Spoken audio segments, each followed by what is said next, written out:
I think I'm the first Nigerian to win Entrepreneur of the Year in 2021. Next slide, please. Okay, so let's start fully. We're going to talk about exploring the excess of entrepreneurship. Why are we doing entrepreneurship? Why is entrepreneurship important? I'll talk about it here.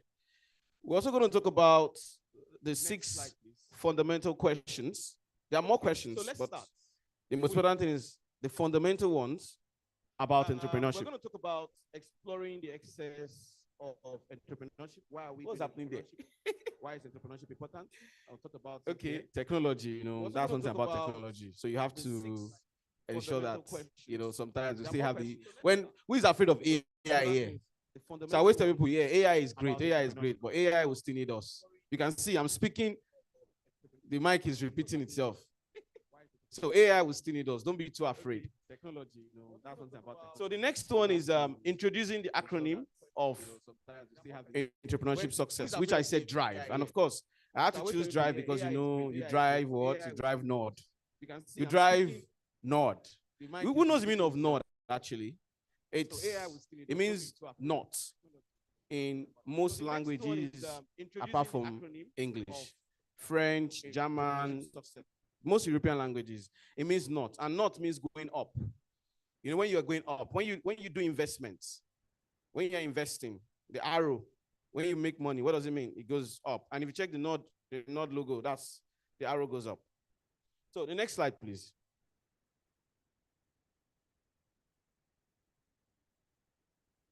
Okay. Entrepreneurship is, I will define it first for me, is the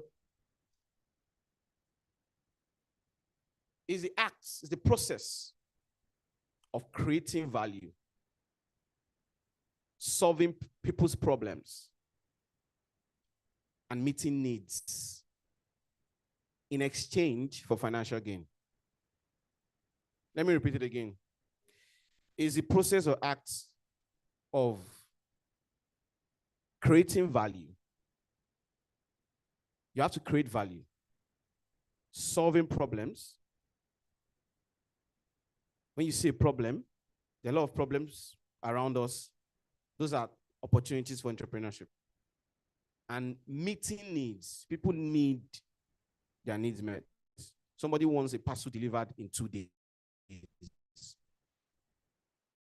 That's a need that has to be met. That's an opportunity for entrepreneurship. In exchange for financial gain. It's not free. Anything that is done is charity.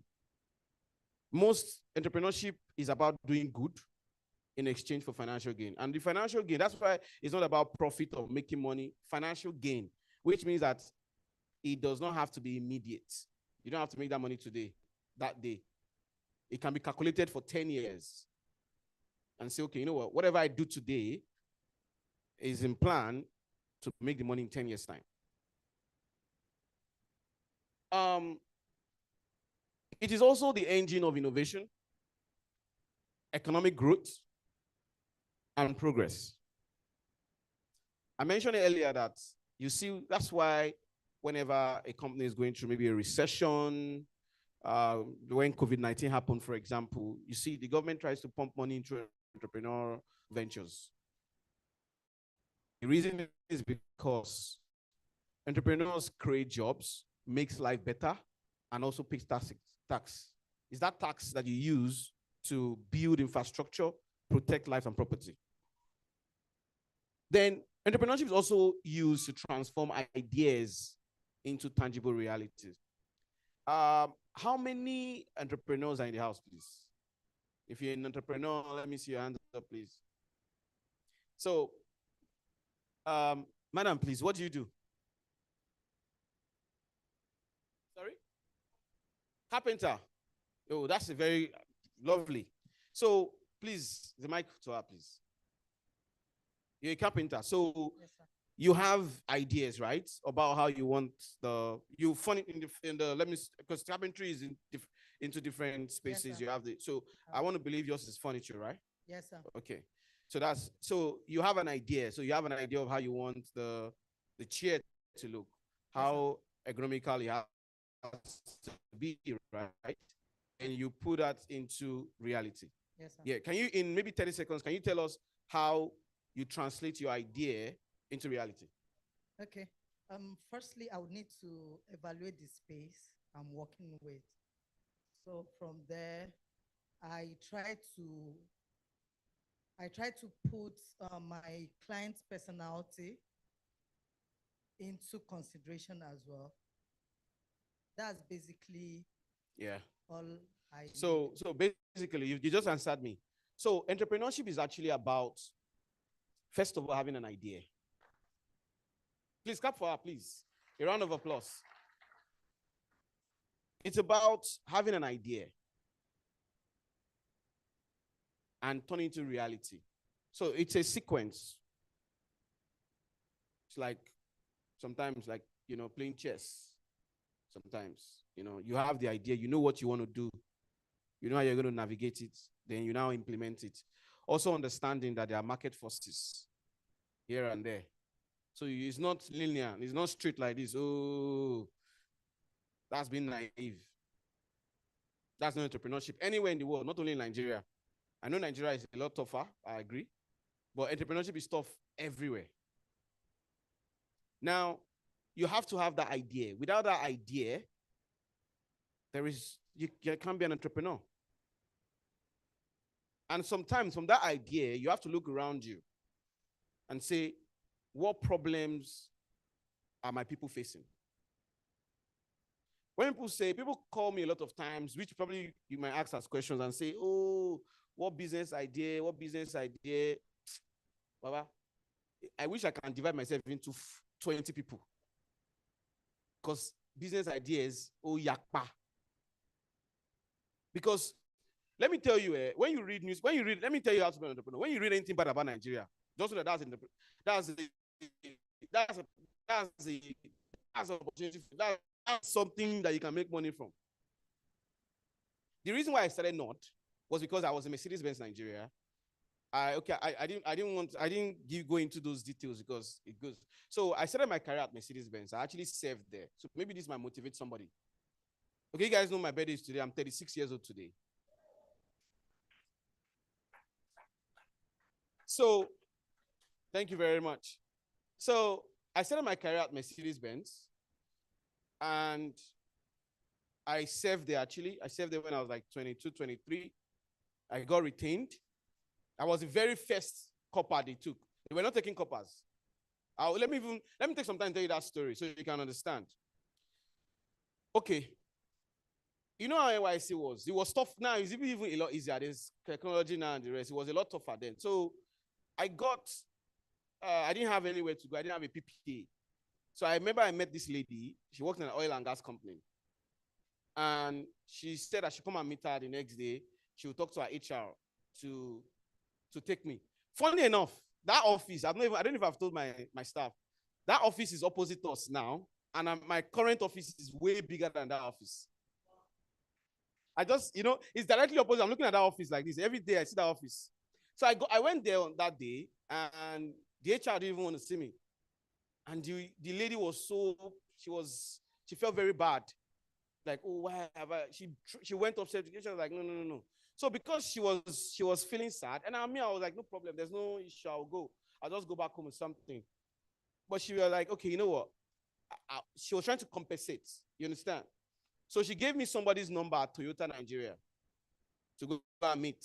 If you know where my Lekki office is at, Toyota Nigeria is at the other side of, close to House on the Rock.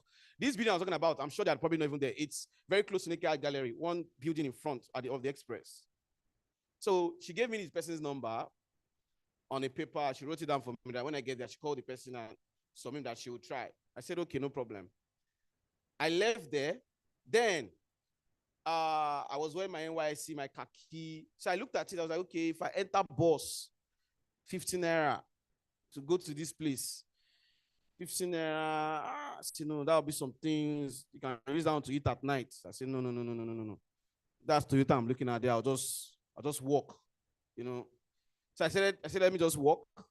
I'll be there soon and I'll save my 15 naira. So I was walking, and I was walking to Toyota.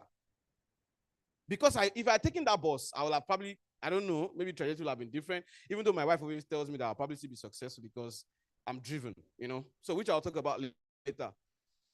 So to Toyota, I know where Toyota is on the left side, as close to House on the Rock. I was walking from Ikate. So on my way, I saw Mercedes Benz on the right. And I was like, Edru, you are going to Toyota. I wasn't thinking automobile initially, even though my dad was an automobile and he had one or two. So I didn't really like automobile that much. I wanted to be a farmer actually.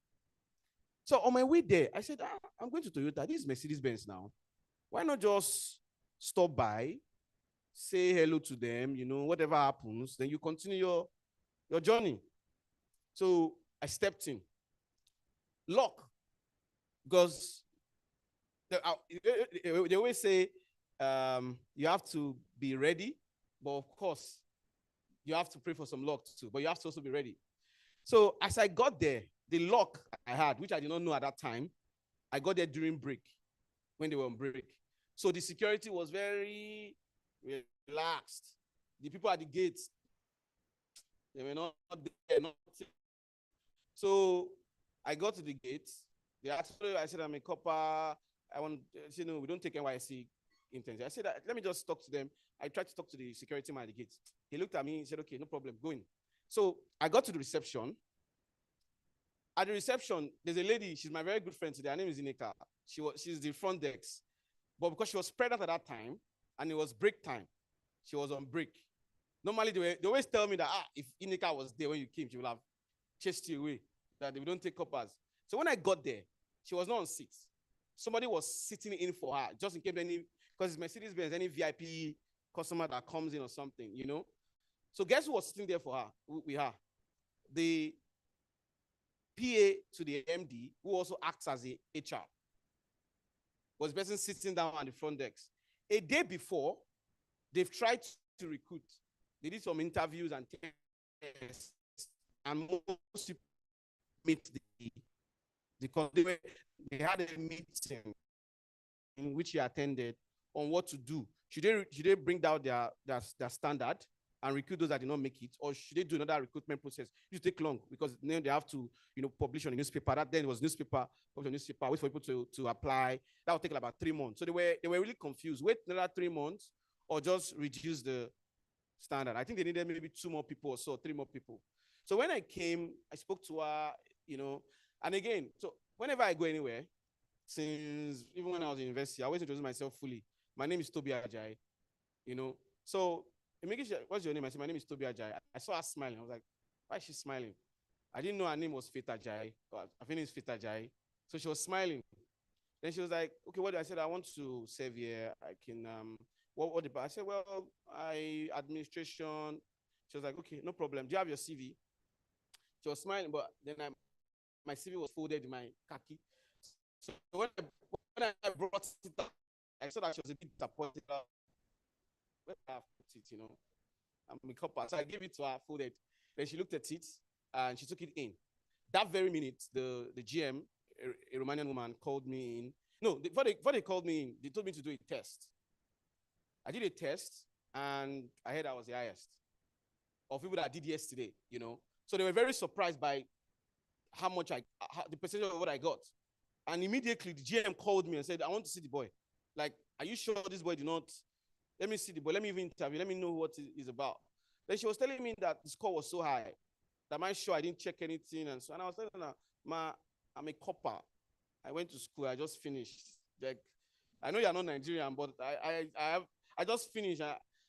In a couple of months, I'll be where the people that I did interview yesterday will be. So you shouldn't be that surprised. Then she asked me a couple of questions, which I'm very sure I impressed her. And they called for 2 months. And that's how I got the job. And that's how I changed. Now I see the ex-coppers. So anyway, but people always ask, so what happened in Toyota? Yes, after I was done, I went to Toyota and they told me to drop my CV somewhere. So I didn't go, nothing came out of that place. So that's how I joined Mercedes-Benz Nigeria as a copper. And for those how did I get retained? I was always very driven. From even when I was a copper, I was always doing a lot of research, doing a lot of things. So I started attending sales managers meeting even as a copper. You know how? Because I do a lot of presentation, a lot of the reports for those above me then, and they present it at the meeting. Sometimes they cannot answer because I wrote it down for them a day before, 2 days before. So they cannot answer. It got to a point, okay, who did this thing? This Toby. Okay, you know what? Let the boy come and join the. Let him come and sit down with us so that any question I have to ask, he can just answer me. And that was when I knew that I only want to retain me. There's no way. So I got retained, and I got retained when I was maybe 24. And months later, there was a position that was open, head of division position. This was a position maybe you should have spent like 10 years in the company. Well, you understand it is now, the hierarchy. This is 3 steps below the MD, you know. So you should have at least spent like maybe 10 years, you know. And the position was open. And first of all, I heard the rumor that they were considering me. I was like, ah, really? I was even happy. I was like, you know, that kind of thing that they say they nominated for an award. Like, even if I don't win, nomination is. So I was just okay. Like, I didn't even talk to anybody. Because I was like, I was 20. There's no way they were going to give it to me. And yes, at 24 years old, I became the head of vans for Mercedes-Benz Nigeria. I was the youngest in the whole of Middle East and Africa. So that was the beginning of a lot of great things. I just wanted to tell you that story. Thank you very much. So the next slide. So it's about I thought about this story to explain to you guys how I got into Mercedes-Benz Nigeria.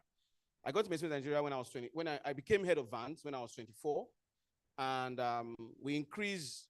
And because I did not know why I was promoted, I knew that I was young. I was young in 2 continents, more or less. And whenever I go to the managers' conference in Stuttgart, it was obvious I was the youngest. It was just so I felt that I had to justify the trust put in me. And I worked very hard. I did a lot of non-conventional things like directly because we should have dealers that would go to the transporters. I was in commercial vehicles, vans, go to the transporters, but I was going to transport myself. I was doing like, it's like you're the orga somewhere, so you have to send people. But me, I was going out there, convincing them. And within that first year, we moved our market share from less than 1%, like 0 point something percent to 7% of the market share in Nigeria. And in 2013, I told everybody I got my first award out of Nigeria, even though I grew up all my life in Nigeria. I schooled all my life in Nigeria. In 2013, Mercedes-Benz Nigeria, the van division of Mercedes-Benz Nigeria, won the best sales team in Africa. So after that, because I don't want to talk about, you know, I started a company called Jet Van, a dealer of Mercedes-Benz. Why? Because I felt that Mercedes-Benz at that time needed a dealership. Then 2-3 years later, because of the recession in Nigeria and the way the dollar, the Naira lost value. Naira was 160 or so. It went from 160 to almost 400. This was within 20, for those that understand them, it was 2015, 2016. Yeah, so 2015, 2016, that was when it happened. So next thing, we couldn't sell Mercedes-Benz anymore. I went to Germany and said, okay, can we change 1 or 2 things? Can we do this? Can we do this? They didn't agree. And I said, what's happening? And that was where the idea came about. Because I felt that my customers who were buying vehicles at like 9 million naira before, now the vehicle was landing in Nigeria at 24 million naira. From just the same vehicle. You bought it, let's say 5 months ago, 9 million. Now it's now 24 million naira. So they couldn't buy. So I said, okay, you know what? How can we solve this problem? I went there, they didn't agree. I said, okay, I'm going to create my own brand that would provide Nigerians with reliable vehicles, easy to maintain vehicles at a good price. And that's how Nord started. And I remember when Nord started, Don't be afraid when people tell you that. So if you're, especially when you're, especially you have to do the analysis properly. If you don't know how to, get help, like get consultants, get friends and family, those that if you cannot pay for it, get your friends and family that are very intelligent. Well, I have to say something that people don't always say. I always say something. Entrepreneurship is actually a game of very intelligent people. That's the truth. Not the professors, not those with the IQ of maybe more than 130, but you have to have above average intelligence. You don't have to be the professor, but you have to have, because it means you are juggling a lot of things at the same time, and you have to know how to make these decisions. So it's about seeing the problem, having the idea, and knowing how to solve the problem and making a financial gain for it. Because if you do not, I assure you, if you don't make financial gain, you are also doing your country a disservice, because you won't be able to pay tax, you won't be able to grow, investors will not come in. So you have to find a way, as you're solving that problem, you actually make some financial gain on it. The next slide, please. Now, the 6 fundamental questions. I say fundamental because I can talk about entrepreneurship as in from now till evening is wide. But we're talking about 6 fundamental questions. Number 1 is why entrepreneurship. We'll talk about that. Why is entrepreneurship vital? What challenges do entrepreneurs face? How can tertiary education foster entrepreneurship? What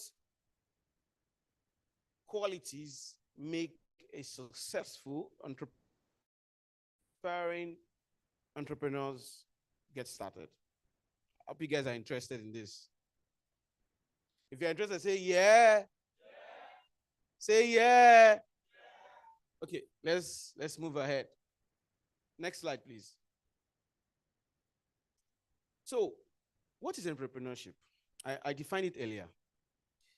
It is the creation of value. Yeah, you have to create value. It's when my brother said, I said yes, I will come and talk about it, because like I'm 36 years, so I know a little bit of what happened in the early 2000s and what's happening now. I think Nigeria, and I hope our generation just wakes up, we are losing some of the essence of entrepreneurship. Our value, I'm sure you guys will agree, our value as a society is gradually